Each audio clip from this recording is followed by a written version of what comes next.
I had the liberty of having coffee with the Ferrari team, Binotto, si Charles, si Vettel. One of the contract, unfortunately, got cancelled lah. On the very last minute, they came with a huge loss lah. The L that you get in life is not your loss lah. It's actually a lesson lah.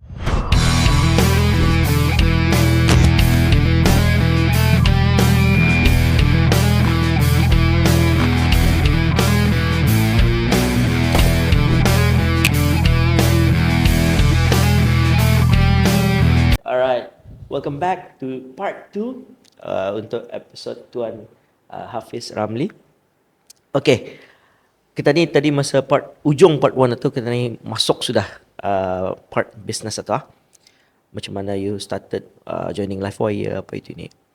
Sekali artinya masa your first participation in Livewire tu Team 1 wasn't there. T1 wasn't there. So apa business you bawa masa tu? To be honest, at that time was just understanding how to become a business owner and apa tadi tu? Owner manager. Manager. Wanting to understand how it works lah. Macam tu. Wanted to understand how to buat business plan, how to do the financials lah. Macam tu. Obviously, it was dry. Tetapi back then the lecturer or the trainer was very Let me guess, Bobby. Bukan. This is way before Bobby. Siapa? Steven. Yes. Oh, hampir tu. Yes, wow, Steven. Itu lama situ tu. Yes. So part of it was actually that stuck through me was macam, again, if you ever read the buku namanya The Secret kah, something like that. What you project outside to the universe usually will come back. So macam again di sana pun mindset berubah lah. Yep. Macam the more negative things you put out, the more negative will come back. So why not change that mindset? Be positive, push out positivity, and positivity will come back lah. Macam tu. At that time was slowly macam bukan immediate but okay, practice until today pun macam tu lah. Jua macam tu. I stay away from as much as possible dramas, whatever macam tu. Just keep myself quiet. Kalau ada pun depends on the situation whether I excuse myself kah or just sorry, I don't want to listen to this. Macam lebih baik aku belajar. Macam tu, because to waste my energy, to waste your energy on something that is not going to be fruitful, but baik tah. You take that one, you put it somewhere it's going to be much more beneficial lah. Macam tu. So part of that bisomada, that was my takeaway lah. Ada bonuses like understanding business about tu, that was macam bonus lah. Macam doing a vision board. Vision board was aku nampit. Okay. I still have that vision board in my Facebook lah. Some of the vision macam the people you want to meet, the things that you want to achieve lah, bla bla bla apa tu. Alhamdulillah, I mean tercapai lah. Some of it tercapai macam tu. You know. Put it this way, macam I didn't get to work with an F1 company. I didn't manage to further my studies on motorsport. However, again, the universe is so magical that not a lot of people can say or get to experience how an F1 team really runs. Macam I had the opportunity a few years ago. I had the opportunity to be given there is two types of passes kalau F1 ni. You have your paddock pass, and you have your, let's say, a sponsorship pass. So paddock pass usually cost about 15,000, 20,000, depending on the negerinya lah pak. The pass that I was given, the pass that I was lucky enough to be again given lah, was the sponsorship punya apa pass. So this is an all access Wow. punya pass where I had the liberty of having coffee Wow. with Ferrari, the Ferrari team. So at that time I had coffee with Binotto. Wow. I had coffee with si Charles. Oish. I had coffee with si Vettel. Kadang-kadang macam kita ni keep on macam contohlah kita ni minta something lah arah Allah lah. Yep. Kita ni doa. Kadang-kadang ia dia bagi direct. Exactly. Sekali ia bagi yang better version ni terpulang wah. Something like that. Ui, itu magical rasanya teh. Ia will bagi. Okay, tani top planning saya. Yang menentukan benar-benar. Yeah, and when it happens is actually when you are technically ready sebenarnya. Because I was very appreciative walaupun I said, I didn't manage to do this, but my experience is wah, kena bawa. Ever since that day, I think season 2 of apa tu namanya, yang ada Netflix tu, yang pasal F1 tu, apa benar? Formula kah? Yang Formula 1 tu punya series tu, forgot about it. But yeah, kalau arah Singapore punya, it was in Singapore, one of dorang punya qualifiers.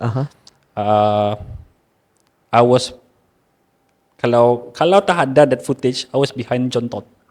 Wow. We were celebrating because ada masih ni ada Netflix. No. I was looking for it because on that day was the day si Vettel was on pole. Was on pole. So I was like, again, always wanted to be part of the F1 team, but again, it didn't. But because of that experience, I was in the pit crew with the pit crew and everything, celebrating with them together. I was like, oh my God, and after that, I was like, I can't experience F1 better than this. Kalau tak aku kan memilih F1, aku dah tahu cuma mana lagi kan F1 lah. If I was to buy the bar is macam so high. the bar has been set sana.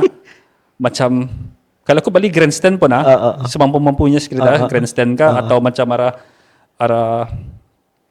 grass area betul. It's not going to be the same. It's not going to be the same because when I was given that opportunity, I was rubbing shoulders. I mean technically hindi lang rubbing shoulders mana-mana, but I was in the presence of all those F1 legends. I was macam walking the pit side with all those athletes lah, professional athletes kan, professional drivers, professional technicians. Macam it was an experience beyond what I could imagine lah. Macam itu. But again, that was part of the vision board. It didn't materialize instantly, but it just kept on macam creeping up. Tapi tak tahu bila. Macam itu.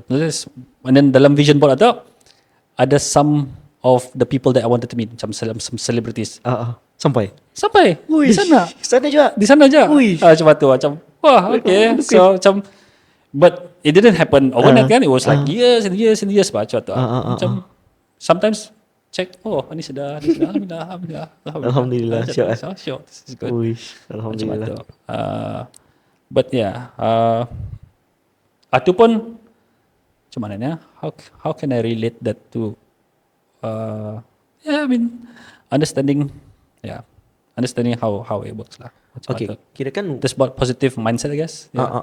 So kalau macam business ni kan, in general lah. Sorry, saya try sikit. Kita no problem. Pasal itu kira kan one of yang selalu kami kan ajar macam orang kalau kita ni mau something, kita ni tulis sampai tu ni, insyaallah akan dapat. Tapi again, lurus tu. Ndek kita ni tahu macam mana, tapi yang penting kita ni kena bagi masa kita ni ready. Tapi okay, kira kan your journey doing business apa itu memang banyak ups and downs. Of course. Shock kata. Sekali what is your if you can share lah what is your most down moment? Boleh kata ataupun okay, I'll do this as diplomatically as possible. Okay. Boleh. Coming back to the story of Atta, of being awarded 3 contracts. Okay, I was it didn't come atulah. It didn't come with all highs lah. There is one low out of it lah juga. Macam itu. Again, lesson learned lah sometimes kan. Macam, being young at that time, just wanted to macam celebrate. Oh, yes, got this one, got that one. Oh, alhamdulillah, dapat. And then one of the contract, unfortunately, got cancelled lah on the very last minute. Yeah, on the very last minute. So they came with a huge loss lah because we've already pumped in money. We already did our macam apa, the financials and stuff like that. Sudah down payments here and there. Obviously, that came to a very big challenge lah. Again, me having a background of understanding how evaluation is made, kan, macam itu, ini pulang kan mensalahkan siapa-siapa. However, if you were to do an evaluation and you have awarded someone, technically you have done your due diligence lah, macam itu. And once you award, you already know your team has done a very good job lah, macam itu. Unfortunately, I guess someone overlooked on a few certain things in terms of the evaluation process that triggered the cancellation lah, macam itu. It took me about 3 years to overcome it, because I was adamant at that time. Hey, everything is signed already. Everything is done. You awarded us. You should have known apa. You should have blah blah Kirakan blah. you guys ada komitmen sudah. Macam itu. To fight for it was to actually swallow a huge bullet juga. Tetapi again, took me 3 years because I would technically have, because they wanted my say as well. My two other partners, okay lah, let's not do it. Macam apa? Let's not fight for it lah. It was like no. We have to. But it took me 3 years to say, bah okay lah, bite the bullet.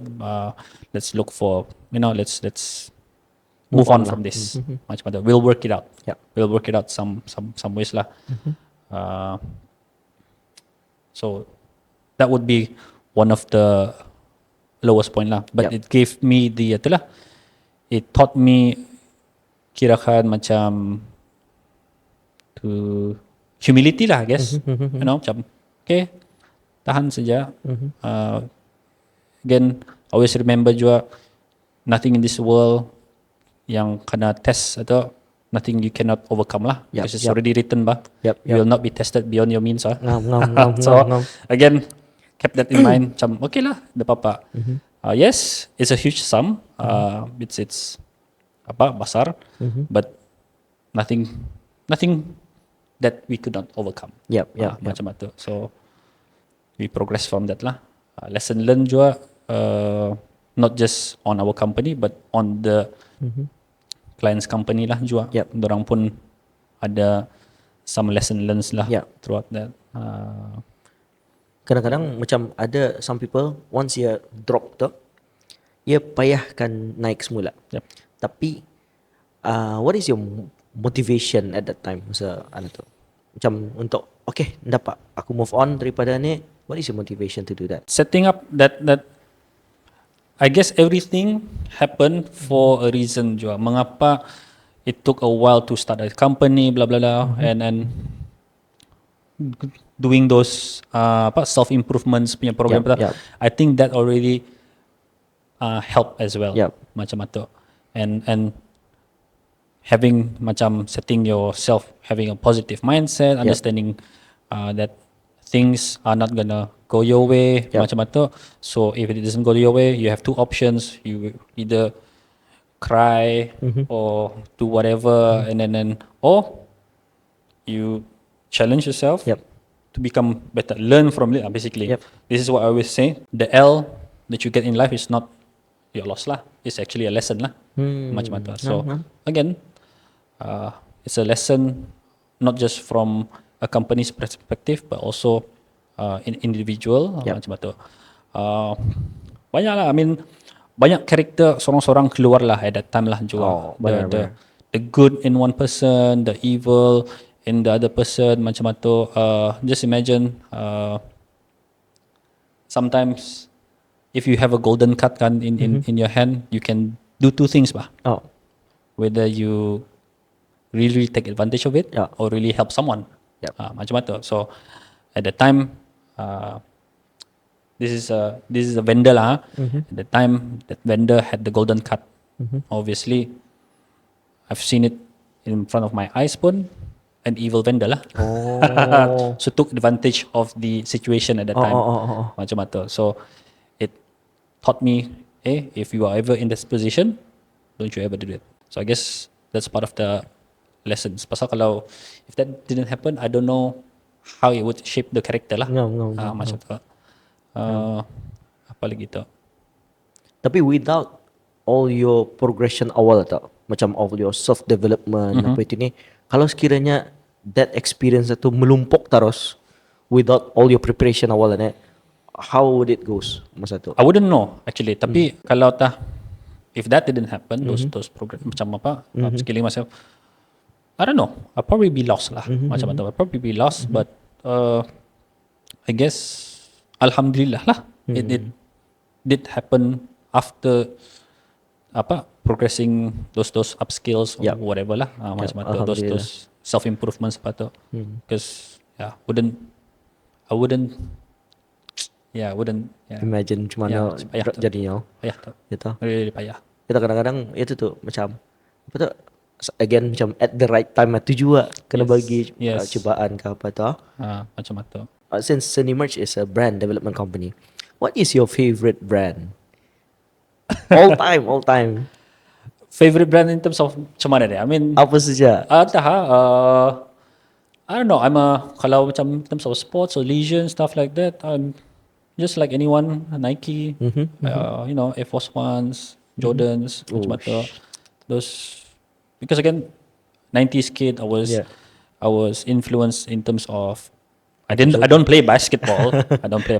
But I was influenced the culture tu the NBA that time pada the apa. So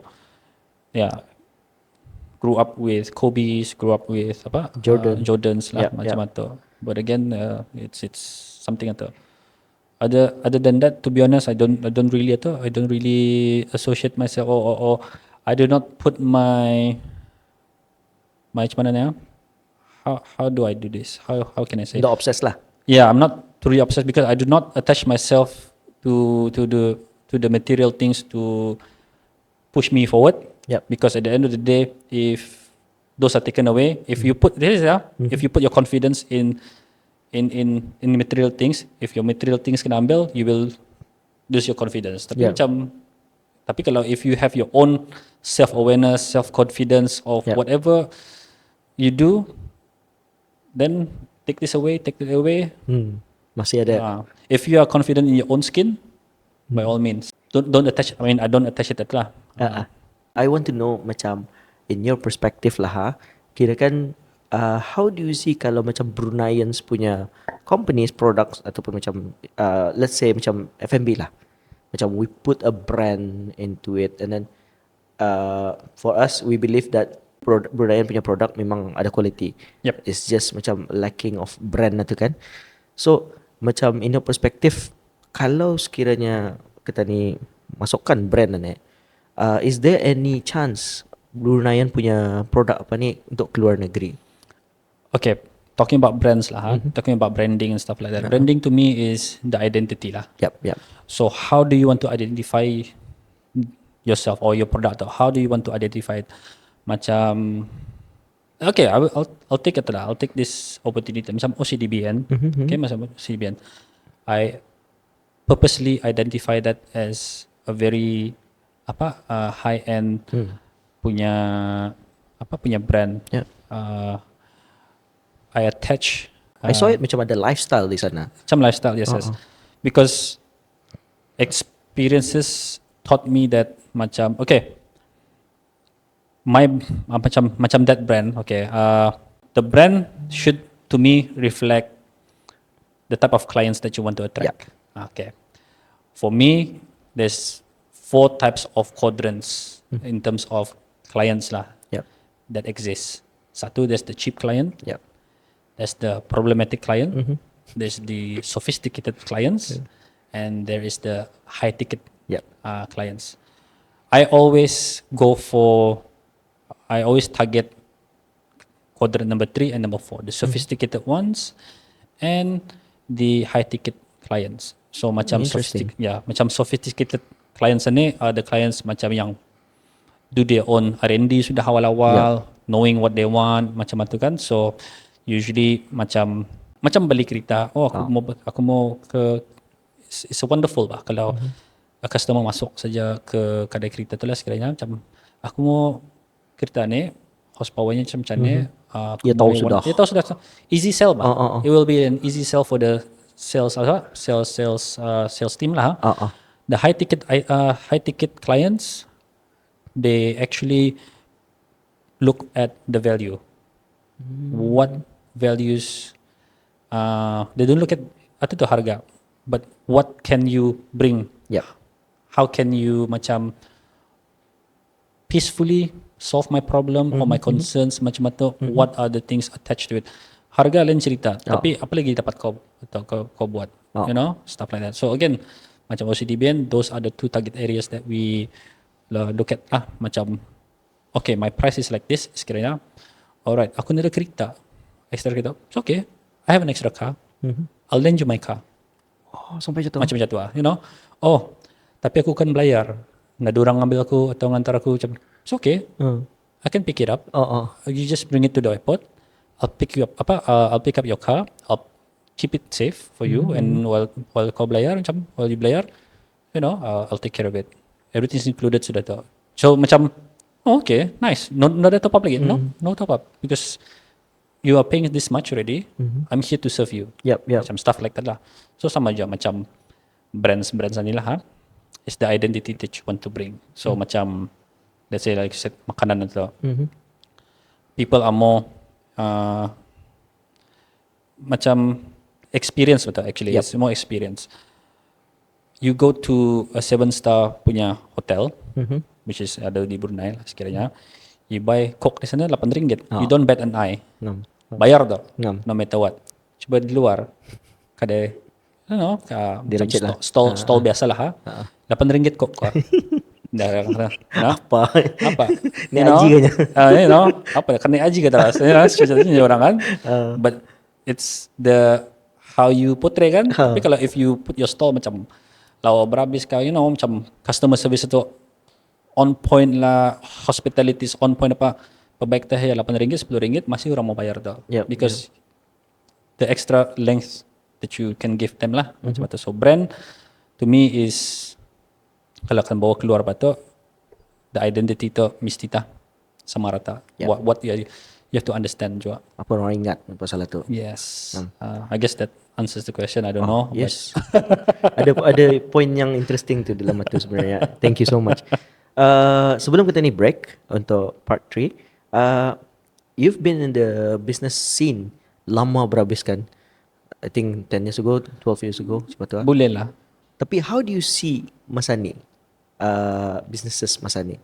The mindset apa itu ni? Businesses in Brunei is actually very dynamic pula. Macam there's a lot of business opportunities out there. Kanya whether orang itu mau buat atau tidak, it's up to the person lah. Macam itu. But in terms of receptions of new businesses ke apa, it is there. It is growing. Belum lagi mature benar-benar. Macam cuci kereta. Macam cuci kereta. Orang selalu, I don't know.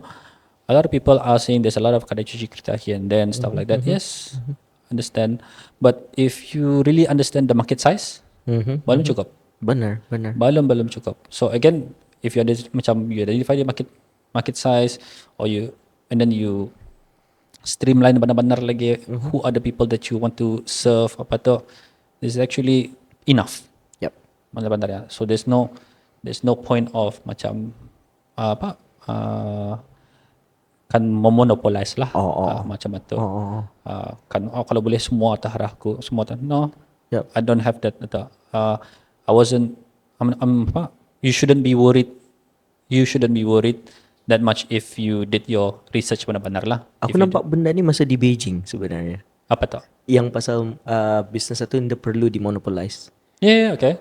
Pasal masa first day aku duduk masa ada tu kan, masa first Aibo. Okay.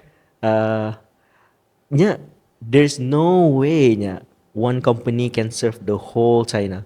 Yeah, There's no way. So, benar je tu. Dia dapat. But to be the first or to be a pioneer, yes, ada chance-nya. But sometimes, depending on the leadership of leadership, ini pun sama je, comes back to the leadership kan. Some people, macam once they start, they don't want to progress. Comfortable. Macam sudah cukup, sudah ni, and then that's where actually innovation comes in lah. People yang sadar macam observe, there's still a gap. I can go inside that. I can, walaupun company established for a long time sudah apa, no, there's a gap. Maybe you nak mau belajar, maybe you nak mau move forward, maybe you nak mau apply technologies inside company-nya macam itu. So, why not I challenge in terms, mungkin okay lah, example, mungkin company itu masih running on manual inputs and stuff like that. Slow. Nak mau berubah, I create a company or I create a product that can compete in terms of macam tu. That's what innovation means kan? Innovation, yeah. Alright. Taking what is, especially for the ones yang have a mindset, comfortable mindset itulah, comfortable mindset of cukup sudah. It's not in my vocabulary lah. Benar. Mudah masa menyuci pun. Apa ya dapat? Dia dapat macam it's not. Kepayahan teranah sudah. Because again, looking at the vision boards, there's a lot of things that needs to be. Because of satu macam ada yang penting I need to achieve this one, but how? Macam itu. Okay. So, ani kita ni berehat sekejap. Untuk part 3 sekarang kita ni cerita pasal kepentingan networking in business. Okay. Especially apa itulah. Alright, kita ni berehat sekejap